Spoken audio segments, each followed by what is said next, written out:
દાહોદને એરપોર્ટની જાહેરાત બાદ તંત્ર દ્વારા ઝાલોદ તાલુકાના ટાડાગોડા સહિત આસપાસના ગામોમાં જમીનનો સર્વે હાથ ધરવામાં આવ્યો હતો।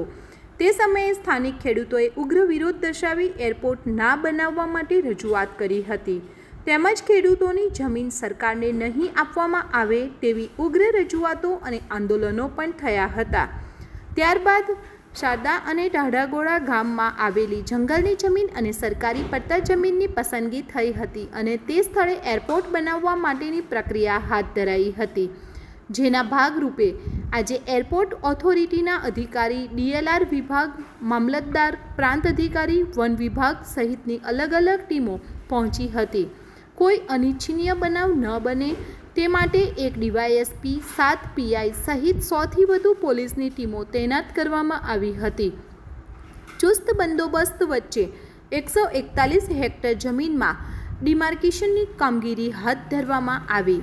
જમીનની ડિમાર્કેશનની કામગીરીને પગલે બંને ગામના ખેડૂતો અને આગેવાનો આવી પહોંચ્યા હતા અને વિરોધ દર્શાવ્યો હતો, પરંતુ અધિકારીઓએ એરપોર્ટનો નકશો બતાવી એરપોર્ટની કામગીરી માત્ર જંગલની જમીન અને સરકારી પડતર જમીનમાં જ કરવામાં આવશે તેવી ખાતરી આપતા ખેડૂતો શાંત થયા હતા। પરંતુ ખેડૂતોમાં એક દહેશત એવી રહેલી છે કે પહેલાં જંગલની જમીન અને સરકારી જમીનમાં કામગીરી કર્યા બાદ ધીરે ધીરે ખેડૂતોની જમીન પણ સંપાદન કરશે।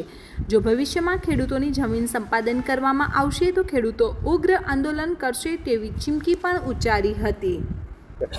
આજરોજ ઝાલોદ ડિવિઝનના ચાકલિયા પોલીસ સ્ટેશન ખાતે આવેલ ટાડાગોડા ગામ અને શારદા ગામ ખાતે જે ડોમેસ્ટિક એરપોર્ટ બનનાર છે, ડોમેસ્ટિક એરપોર્ટનો જે સર્વે કરવામાં આવનાર છે, કઈ જગ્યાએ બનનાર છે, એના અનુસંધાને ફોરેસ્ટ વિભાગના અધિકારીઓ, પ્રાંત અધિકારીઓ, ગુજસેલ અમદાવાદ તરફથી આવેલા અધિકારીઓ તેમજ અન્ય વિભાગના જે સંકલન અધિકારીઓ સાથે રાખી અને આ સર્વે કરવામાં આવનાર છે।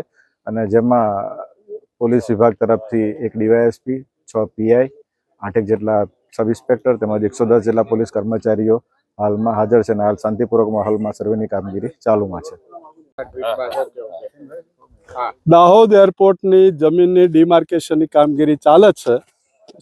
એ આજની કામગીરી ડિમાર્કેશનની છે બસ। અધિકારીઓ જોડાયા છે? કયા કયા? પણ એ તો તમે જોયા જ છે ને બધા સવારે। કેટલા અધિકારીઓ છે? કયા સિવિલ એવિએશનમાં હું છું, DLR ખરાડી સાહેબ એમની ટીમ છે, બંદોબસ્તમાં પોલીસ અધિકારીઓ સાહેબ છે, DYSP સાહેબ, PI સાહેબ ને બધા। આજે કેટલી જગ્યાનું ડિમાર્કેશન કરવાના છો તમે? એ જે એની હદ છે જ, એની જે બોર્ડર હોય ને 141। કયા સર્વે નંબર છે? સર્વે નંબરો મોઢે એટલા બધા યાદ ના હોય। ટોટલ કેટલી જમીન એક્વાયર કરવાની છે? ટોટલ 112 જંગલ ખાતું અને 28 સરકારી, 141।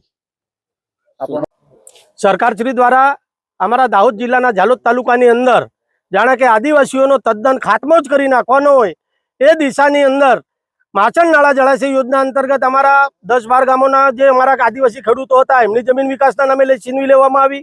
એ બાદ કાળી 2 જળાશય યોજના અંતર્ગત 10-12 ગામોની જમીન છીનવી લેવામાં આવી અને હમણાં 2018થી ભારતમાલા પ્રોજેક્ટ અંતર્ગત 14 ગામોના આદિવાસી ખેડૂતોની જમીન છીનવી લીધા બાદ આટલાથી પણ સંતુષ્ટ ન થતા આ સરકાર દ્વારા અમારા ઝાલોદ તાલુકાની અંદર હાલ શારદા અને ટાડાગોડા ગામની અંદર ડોમેસ્ટિક એરપોર્ટના નામે જંગલની જમીન સર્વે કરવામાં આવી રહેલ છે। જેથી અમે ઉપસ્થિત જે પણ આજે જવાબદાર અધિકારીઓ હતા એમને અમે પ્રશ્ન કરેલ છે કે ભાઈ 4190 એકર જમીન આ ડોમેસ્ટિક એરપોર્ટમાં લેવા માટેનો એસ્ટિમેટ હોય અને આજે તમે જે જમીન સર્વે કરી રહ્યા છે 352.5 એકર જમીન છે, તો જે બીજી જમીન છે એ તમે લાવશો ક્યાંથી? એટલે સરકાર કંઈક ને કંઈક ભોગે અમારા આદિવાસીઓનો ખાત્મો કરવા માંગી રહી છે, પરંતુ આ ડોમેસ્ટિક એરપોર્ટ બને એમાં અમારા આદિવાસીઓને કોઈ ફાયદો નથી।